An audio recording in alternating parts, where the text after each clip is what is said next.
kalau urusan makan penzoliman itu sudah kenyang. Cuman kan saya bingung, saya mau balas dengan apa? Saya sebut nama dia itu yang zolim itu. Ya Allah, saya hadiahkan si A Al-Fatihah. Gimana itu? Terkait dengan masalah bacaan ya, mengirim bacaan. Bismillah, Assalamualaikum warahmatullahi wabarakatuh. Waalaikumsalam warahmatullahi wabarakatuh. Ustadz Zul, Masya Allah. Saya doakan semoga selalu dalam lindungan Allah ya Ustadz ya. Amin. Di program takjil kali ini kita kedatangan legendaris, Masya Allah. Mas Unang sehat ya? Alhamdulillah sehat. Saya doain juga dong. Iya, semoga Allah selalu jaga Mas Unang, selalu lindungi Mas Unang. Amin. Ya Allah. Selalu dimudahkan segala rezekinya. Amin. Masya Allah. Dilancarkan segala urusannya. Yang punya rumah juga doain dong. Doain diri saya sendiri. Justru malah saya jadi rata. Ya iya benar. Justru malah saya ada doa tambahan buat Mas Unang. Apa tuh? Semoga keluarganya dilancarkan. Amin. Semoga mantan istri dibukakan hatinya. Kan kemarin sempat ngobrol juga masalah itu. Iya. Nanti kalau mau ditanyakan lebih lanjut, jangan tanyakan sama saya. Saya cukup mendengarkan aja keluh kesahnya. Silakan Mas Unang nanyakan kepada Ustadz Zul. Sepertinya ada sesuatu yang seru nih kayaknya. Ya gimana mungkin? Bisa dimulai aja langsung. Silakan Mas Unang. Aduh. Wah. Nanya apa ini? Waduh, ngeri.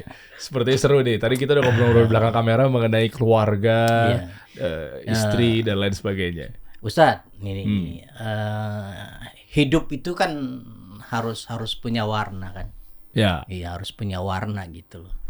Entah itu warnanya burem, entah warnanya mentereng atau apapun, itu lagi. harus bisa kita terima warna itu karena warna itu kan mengandung keindahan. Gitu. Apapun takdirnya ya. Apapun takdirnya. Iya betul. Iya. Ya seperti pelangi lah. Ya. Pelangi kan indah. Iya. Nah, itu hidup buat saya seperti itu. Saya menyikapinya warna kehidupan buat saya. Yeah. Nah, pada saat sekarang sudah orang mau menghargai tubuh saya, orang mau menghargai ucapan saya, walaupun lewat teks atau skenario. Iya. Itu. Tapi itu sudah buat saya penghargaan itu sangat luar biasa. Ya seperti sekarang ini tubuh saya, suara saya ada di sini, berarti kan saya dihargai. Tubuh saya di sini, sudah berada di sini. Iya. Kan itu. Itu terima kasih banyak. Sama-sama Mas. Artinya saya bangga. Sejujurnya saya memang kalau dibilang tanpa diduga, tanpa direncana, tiba-tiba Mas kita diundang ke kasih solusi. Masya Allah. Wah, kaget juga saya. Justru kebalik Mas, maaf izin potong ya. Justru malah saya mengapresiasi bahwa kok bisa-bisanya senior mau ngelayanin masih duduk di junior beginian gitu loh. Justru saya makasih gitu loh Mas. Nyempetin waktunya luar biasa nih pasti. Nah, ini kan junior tapi sudah punya lahan yang begitu luas. Yang masuk itu kan atas izin Allah, Masya Allah. Bukan senior lagi, iya. Hampir semua senior kan sudah masuk ke sini itu. Oh yang kemarin iya. Gitu. Bahkan dari pemerintahan ya, Pak Sandiaga Uno, Pak Menteri udah mampir juga kemarin duduk acara takjil juga sama. Itu. Masya Allah. Itu tadi. Artinya dibanding dengan beliau saya jauh. Waduh. Jauh. Beda urusan gitu. Ya kalau saya bilang saya bisa apa sih kan begitu. Ya dulu mungkin saya punya kebanggaan gitu loh. Dulu. Cuman kan kalau sekarang ya sudah menyikapinya ya udah biasa aja lah. Gitu. Nah, ini yang saya mau tanya ini ke Ustadz ini. Ya, gimana Mas? Ya. Pada saat saya ada rezeki, belum lama lah. Saya punya rezeki, saya beli motor second. Dan itu pun motor rusak ibaratnya. Oke. Gitu.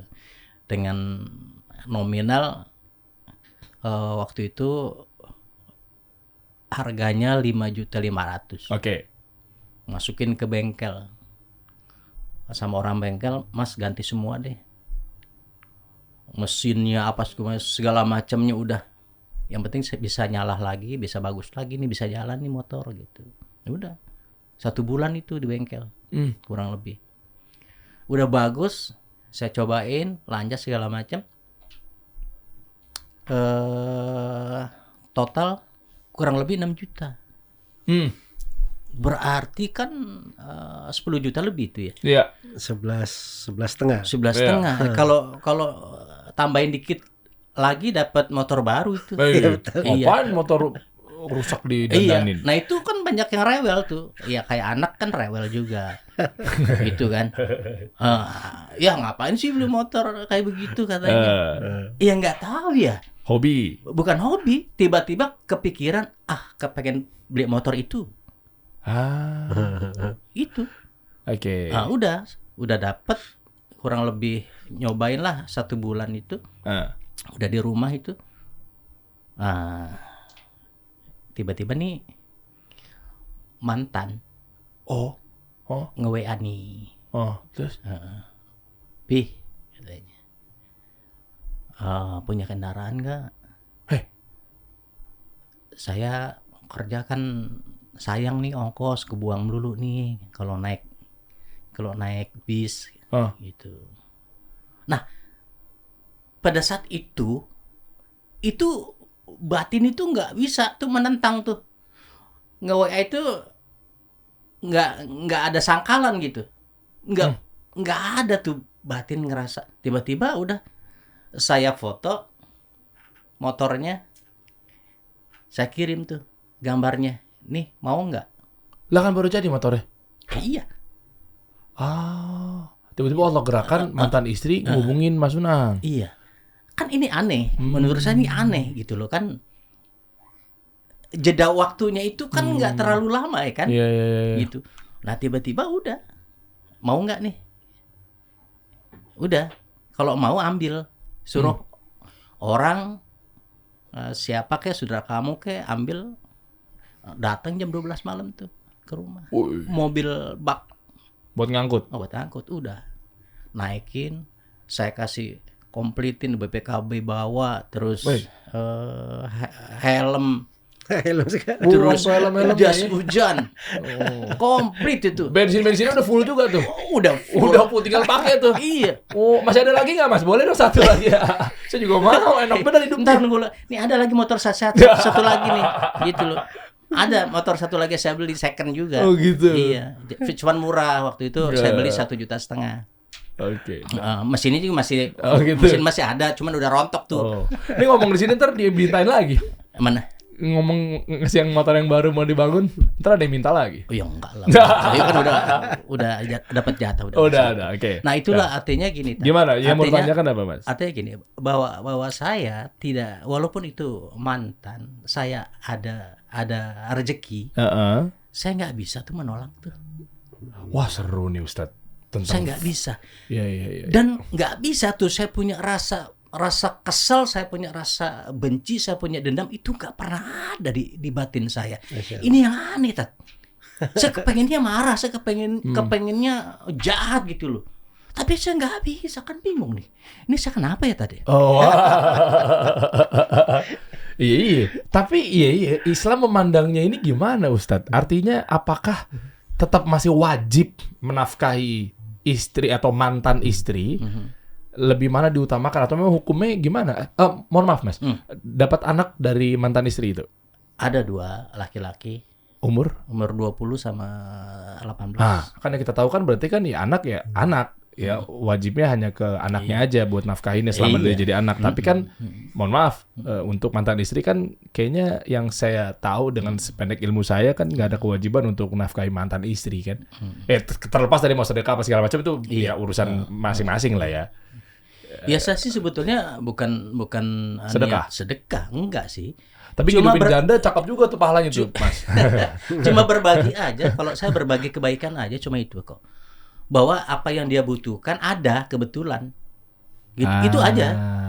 Iya. Kan ini bingung kalau saya kenapa kalau saya beli motor second kemudian saya dandanin sampai bagus terus tiba-tiba ada. Oh iya sih, tapi ada yang mau kan itu buat saya Bukan saya ngatur kayaknya deh. Oh, tapi kalau istri yang sekarang mau lebih diutamakan mana? Bagaimana Islam memandang? Kan ada kewajiban di situ. Iya. Misalnya istri yang minta, istri Iya. yang sekarang maksudnya. Iya kalau istri ya pasti ada. Ada. Salah satu gini.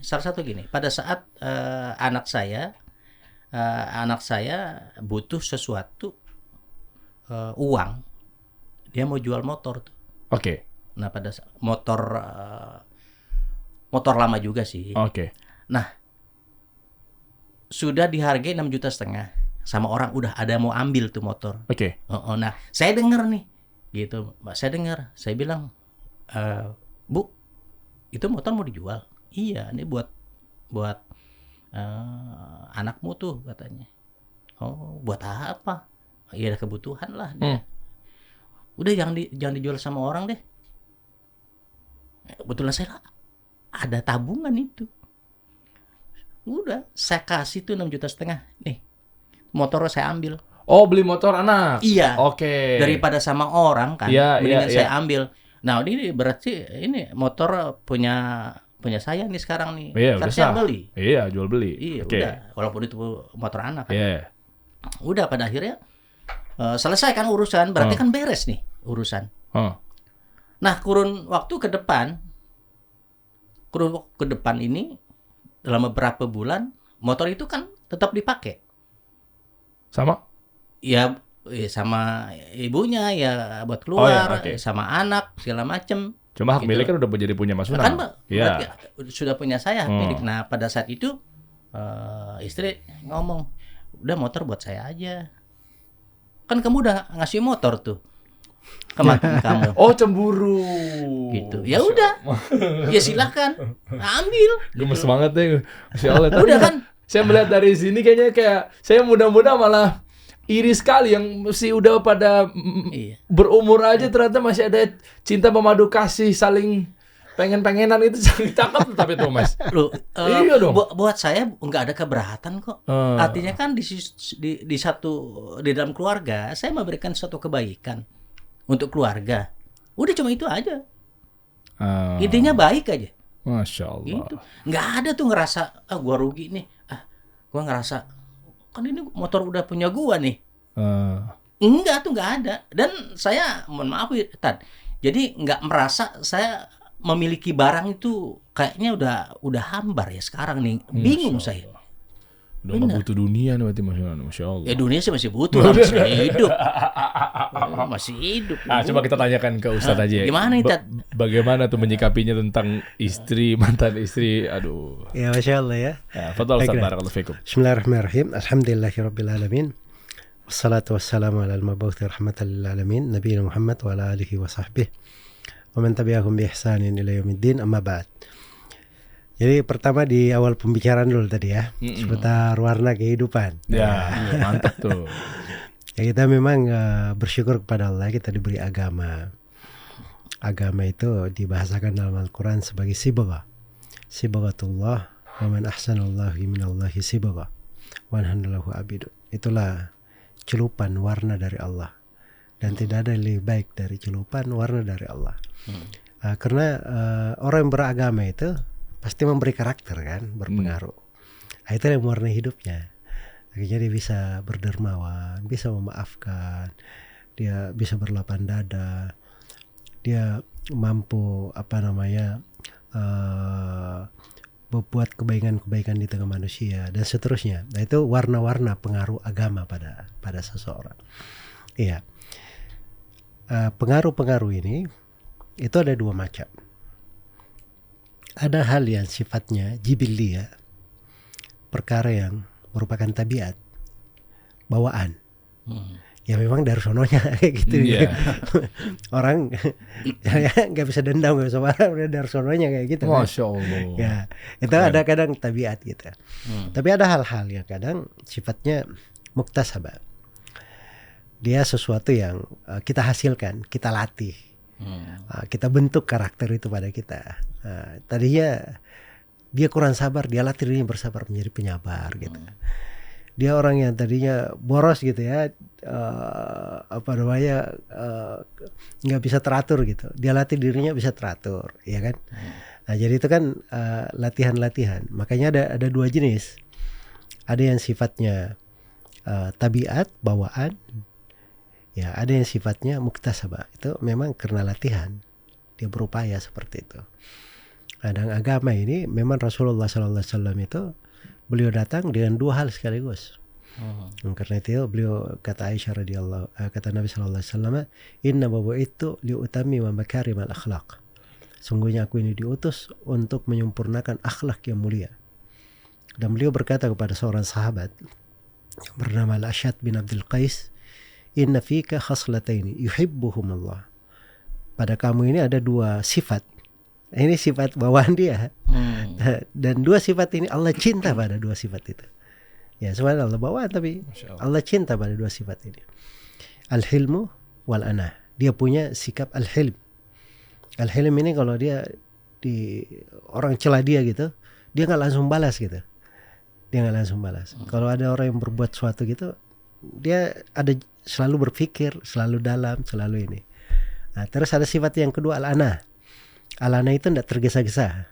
Tidak tergesa-gesa. Jadi kalau ada sesuatu, dia bisa santai, dia kerjain dengan semaksimal mungkin. Nah, ini dua sifat ini, kata Nabi SAW, dua sifat ini Allah mencintainya. Jadi ada sifat-sifat terkait dengan manusia, terkait dengan orang, itu bisa menjadi pembawaan gitu. Nah, dan kalau kita memiliki sifat-sifat yang baik ini, sisa, disitulah fungsi agama itu juga tadi.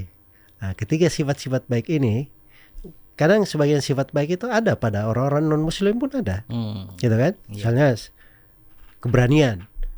Nah, itu kan banyak itu di sejarah-sejarah peperangan ya, orang-orang non-muslim punya keberanian gitu kan.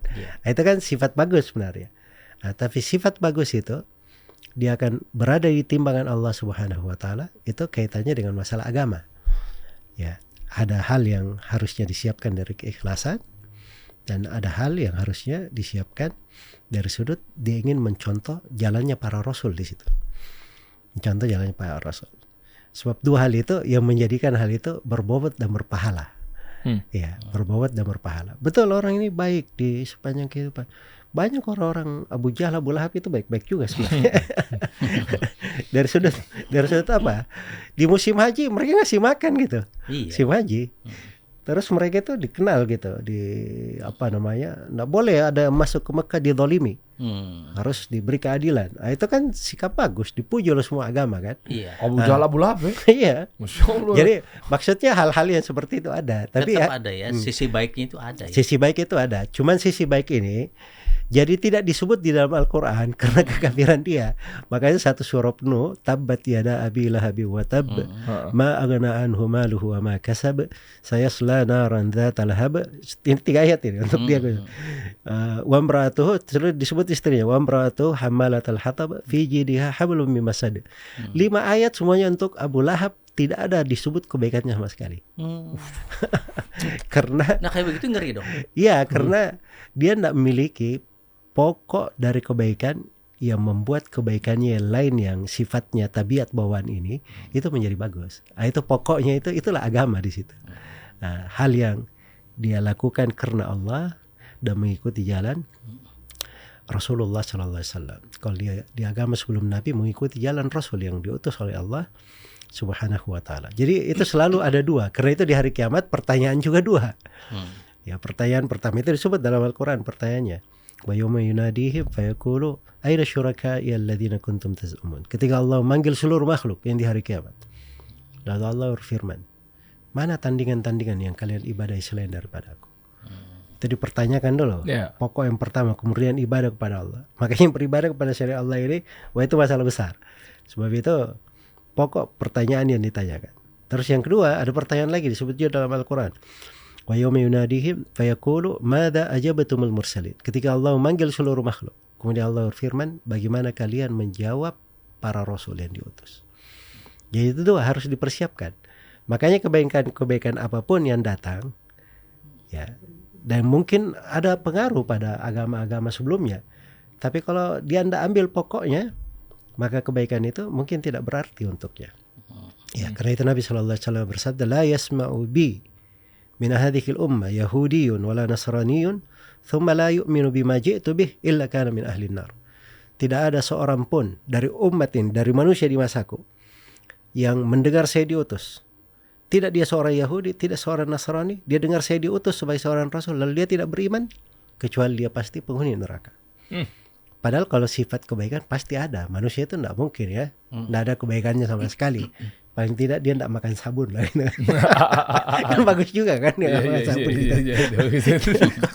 Ya maksudnya semuanya itu pasti, orang itu apapun dia, itu ada sudut kebaikannya. Tapi pokok yang paling indah itu ketika hal itu dibalut dengan agama. Kebaikan yang sudah baik itu akan tetap.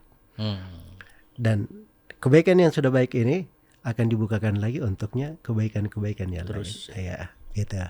Baik, itu sudut yang pertama kali ya. Terus yang kedua, tadi kita bicara masalah ini ya, masalah keluarga ini ya. Ini banyak hal sebenarnya ini. Jadi tema pembicaraan nih. Ya, jadi memang harus kita bedakan ya antara sesuatu yang merupakan kewajiban kita di dalam nafkah dan sesuatu yang merupakan pintu ibadah kita, lahan ketaatan tambahan gitu. Ya, hal-hal yang disunnahkan, bukan kewajiban. Kewajiban itu dalam menafkahi itu sebabnya ada 3. Satu, karena hubungan nasab, ayahnya kah, ibunya kah, anaknya kah, ya kan?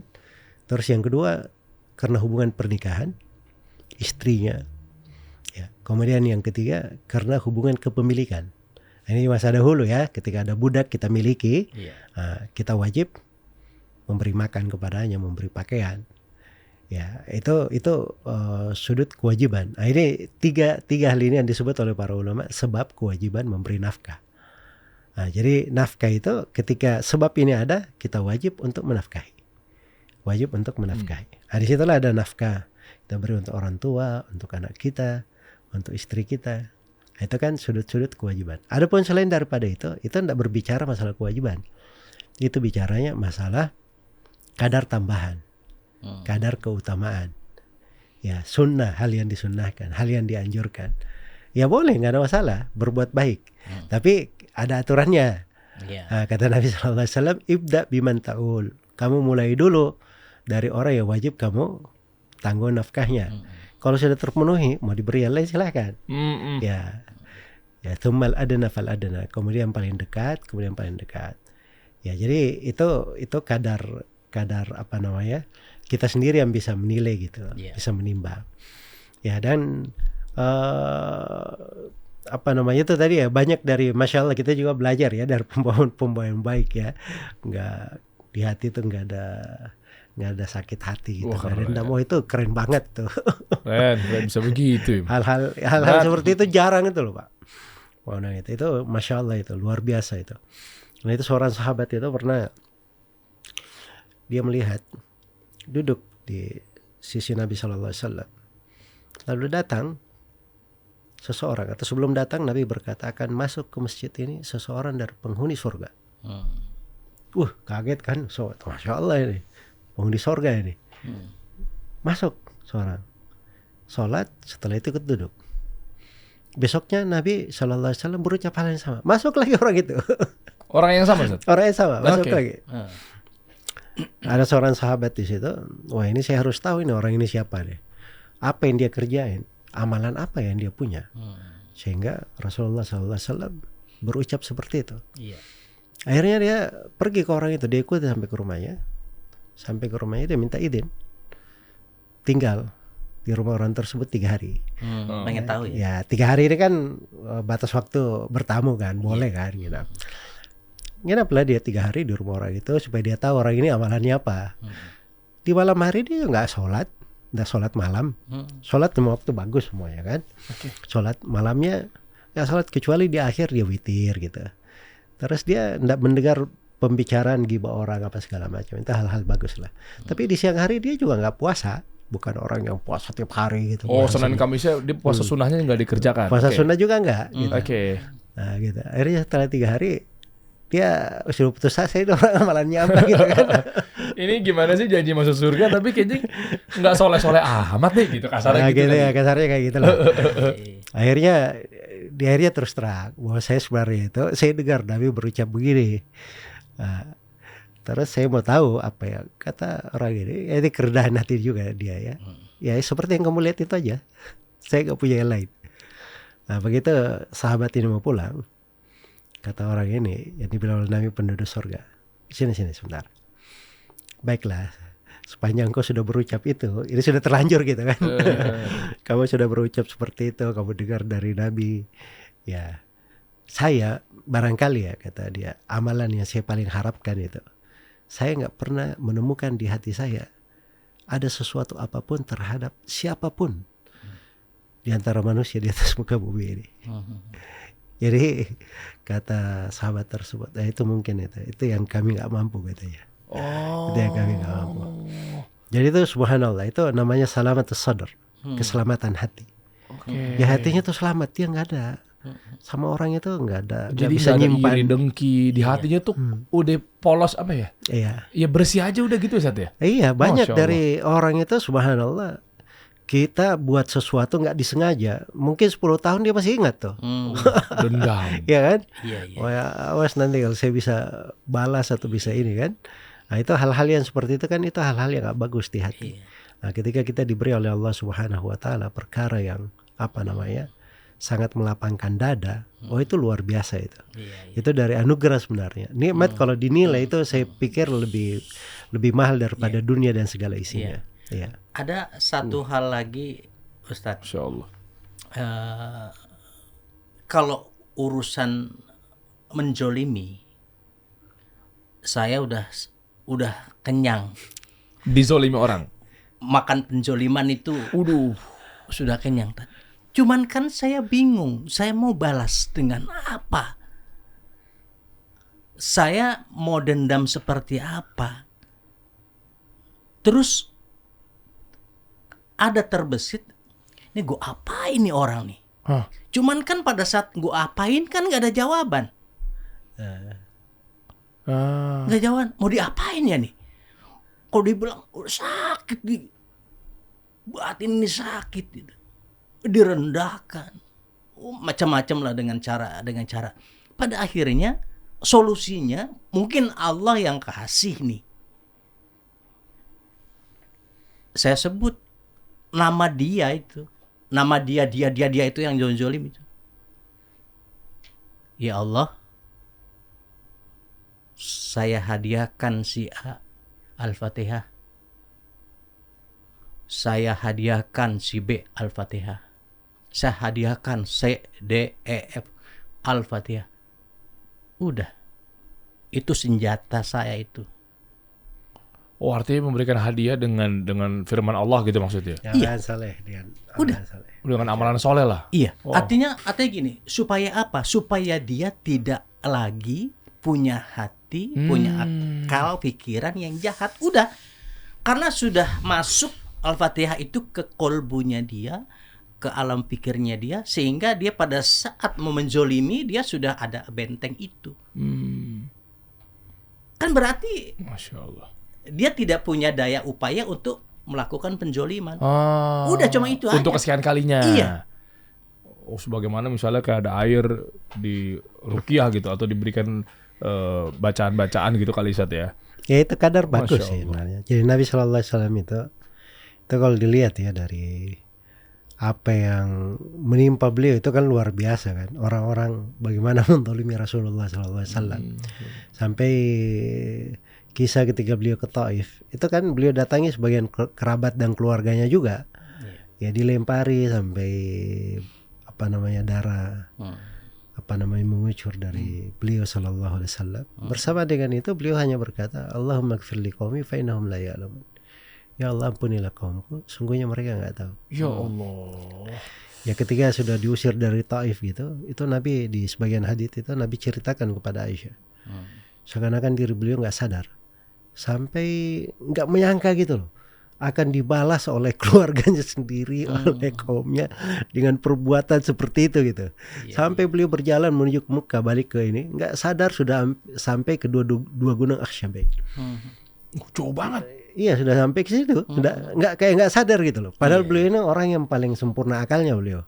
Tapi ujian-ujian itu coba lihat ketika menimpa orang-orang kuat, kadang ada hal-hal pengaruh gitu.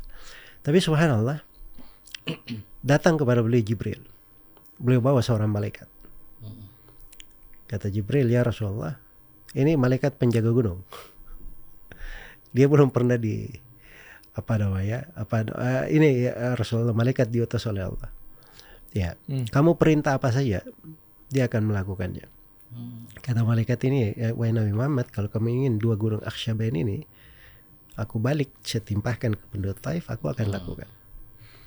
Kata Nabi Muhammad SAW, inni la arju ayakhruja min aslabihim ma ya'buduna Allah la yusyrikuna bihi syai'an. Saya berharap kalau mereka ini tidak dapat hidayah, dari keturunan mereka akan lahir generasi yang mereka bisa beribadah kepada Allah, tidak berbuat kesyirikan. Masya Allah. Ya, jadi itu Masya Allah ya, dari itu jiwa-jiwa besar lah. Dan hal-hal yang seperti itu sebenarnya itu anugerah dan nikmat yang harusnya kita syukuri kepada Allah Subhanahu wa Ta'ala. Mungkin kita betul harta dan seterusnya terlalu banyak diberi ya. Tapi kalau kita diberi akhlak yang mulia seperti itu kadang lebih mahal dari harta, lebih mahal daripada dunia kan begitu. Ya makanya ya inilah, kita bersabarlah untuk hal tersebut. Kemudian terkait dengan masalah bacaan ya, mengirim bacaan di dalam untuk orang lain, itu ada letak silam pendapat di para ulama. Ada yang membolehkan, ada yang tidak membolehkan. Karena pada dasarnya seorang itu dikatakan dalam Al-Quran, wa laisa lil insani illa ma sa'a. Seseorang itu tidak mendapatkan kecuali dengan apa yang diupayakan. Ya mungkin Bapak maksudnya di situ adalah niat baik ya, semoga Allah Subhanahu wa Ta'ala mengampuni mereka, kemudian dihilangkan dari hati mereka hal yang tidak baik. Kalau hal yang tidak baik ini dihilangkan kan artinya dia tidak berlaku zalim lagi sama orang lain kan. Itu cakep banget itu, Masya Allah. Ya Allah barik fiik. Masya Allah, jazakallah khair Ustaz. Sulit memang ya kita menerima serangan-serangan dan lain sebagainya gitu ya. Tapi sementara kita bukan membalasnya, tapi malah justru mendoakannya kebaikan, ditutupilah pintu-pintu niat kemaksiatan ke kita dan seterusnya. Iya kan, kalau kita melakukan apa yang seperti dia lakukan kan akhirnya kita sama-sama zalim. Ya. Iya. Kita balas dengan dengan kezaliman juga. Malah jadi kemudaratan lebih besar gitu. Iya, akhirnya kan itu akan terus menerus. Iya. Saya nggak mau seperti itu gitu. Artinya bagaimana orang itu tidak lagi berbuat jahat. Iya. Itu aja sebetulnya. Masya Allah. Ya, Masya Allah. Itu cakep Pak ya. Itu derajat tinggi sebenarnya itu. Ya kan dalam Al-Quran dikatakan ada 2 derajat ya. Wa jazaa'u sayyi'atin sayyi'atun mithluha. Faman afa wa aslaha fa ajruhu 'ala Allah. Balasan orang yang berbuat buruk boleh dibalas dengan hal semisal, tapi yang berlebihan. Semisal. Tapi kalau dia memaafkan dan mengadakan perbaikan, pahalanya itu lebih banyak lagi pahalanya. Jadi itu memang 2 derajat gitu kan. Dan orang kan beda-beda ya tingkatan dan derajatnya gitu. Terus memang tidak semua perbuatan buruk kita harus kita balas. Kan repot juga setiap kali ada lalat terbang gitu kita pukul-pukul terus ya. Wah, kurang ini gitu kan. Biasanya bagus banget insyaallah. Atau misalnya ya seperti, maaf ini agak kencang dikit deh, tapi ini bahasa seorang penyair ya. Katanya, yashtumuni abdu bani mismain fasuntu anhu an-nafsa wal irda falan ujibuhu lihtiqarin lahu man dhal ladhi ya'uddu al-kalba in adda. Ada orang dari Bani Misma, bukan keturunan merdeka lagi budak, itu mencela saya katanya. Maka kalau dia cela saya nggak balas membalas itu. Saya hanya menjaga kehormatan dan diri saya. Nah, saya nggak jawab sama sekali. Analoginya kenapa?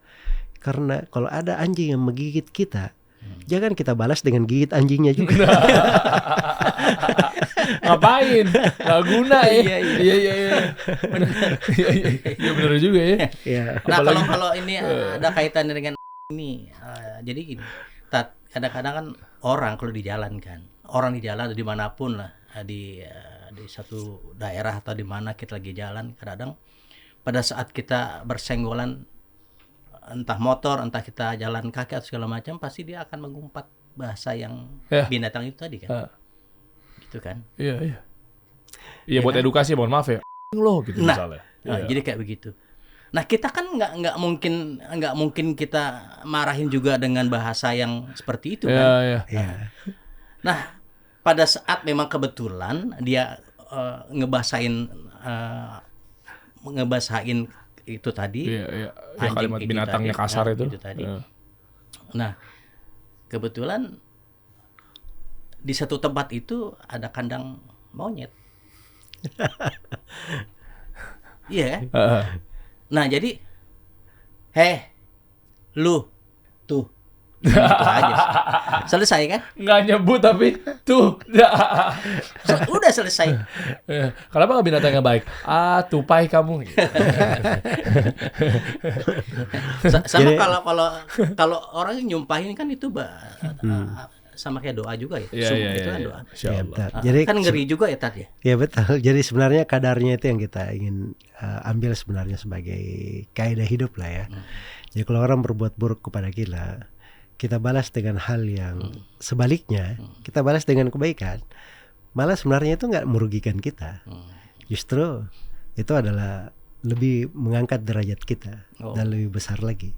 Karena itu kadang untuk orang yang mendolimi kita juga, itu menjadi pelajaran besar juga bagi dia. Karena itu dikasih dalam Al-Quran sebuah kaidah lain ya, dikatakan idfa billati hi ahsan fa idzal ladzi bainaka wa bainahu adawa ka'annahu waliyyun hamim. Balaslah perbuatan buruk itu dengan perbuatan yang baik. Maka orang yang tadi antara kamu dengan dia permusuhan, orang itu nanti akan berubah menjadi orang yang sangat melindungimu. Nah, itulah yang terjadi pada Nabi Muhammad SAW. Ketika beliau sudah berhasil menguasai Mekah, ini penduduk Mekah mengusir beliau dulu, menyebabkan beliau berhijrah. Sudah berhijrah masih diburu lagi sama mereka. Tapi bersamaan itu ketika Nabi taklukkan mereka, Nabi memaafkan mereka. Pergi kalian silakan bebas. Yang masuk ke rumah Abu Sufyan diaman. Ya, dan seterusnya ya, hadits-hadits Nabi di masa itu. Nah, itu dibalas itu lebih dekat ke hati. Ya, saya pernah dengar dari guru saya ya, sebuah kisah di sebuah negara di Sudan. Ada dai gitu, subhanallah, beliau dipukuli sampai pingsan. Pukul sampai pingsan. Akhirnya masuk rumah sakit. Orang yang mukul ini kan udah kena berbuat tindakan kriminal ini kan. Akhirnya pihak keamanan ditangkap, masukin penjara. Nah ini sadar. Awal dia sadar, dia tanya, mana orang yang dipukul saya tadi? Katanya sudah di penjara. Dia tanya, subhanallah, kenapa dia di penjara? Siapa yang menanggung nafkah keluarganya? Ya Allah. Anak-anaknya. Iya. Ya, anak-anaknya siapa yang mau kerja memberi nafkah ke mereka? Akhirnya selama dia di penjara, dia ngasih nafkah ke anak dan istrinya. Ya orang yang dipukulin itu. Orang yang dipukulin tadi. Orang yang dipukulin tadi. Ini subhanallah, begitu dia keluar dari penjara, orang ini berubah menjadi orang baik, orang salih, dan menjadi teman yang terbaik untuk dai ini. Itu berarti jalan hidup tuh itu warnanya. Masya Iya Allah. betul. Jadi memang nggak segala sesuatu itu bisa selesai dengan cara kita balas. Betul. Kemudian membalas itu juga kan gimana ya? Itu kan kayak kita besarkan amarah ya di dalam diri itu. Amarah dalam jiwa itu kalau kita selalu perturutkan, itu sumber kejelekan pada jiwa kita. Ya, apalagi dengan bahasa sumpah. Gue sumpahin miskin lo 7 turunan. Aduh. Itu kan ngeri. Ya kita balasnya kan harus dengan kebaikan juga. Gue sumpahin lo kaya raya 7 turunan. Wah, keren. Gue sumpahin lo anak-anak lo jadi pejabat negara yang hebat.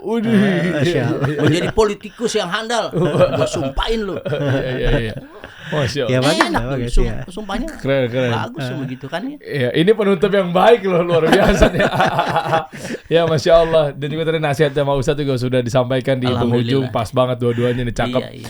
Makasih Ustadz, jazakumullah khair, barakallahu fikum ya. Mas Unang, sehat-sehat selalu ya, Masya Allah. Alhamdulillah. Ya, Keren. Ayo diminum. Ya, enggak ada. Masa.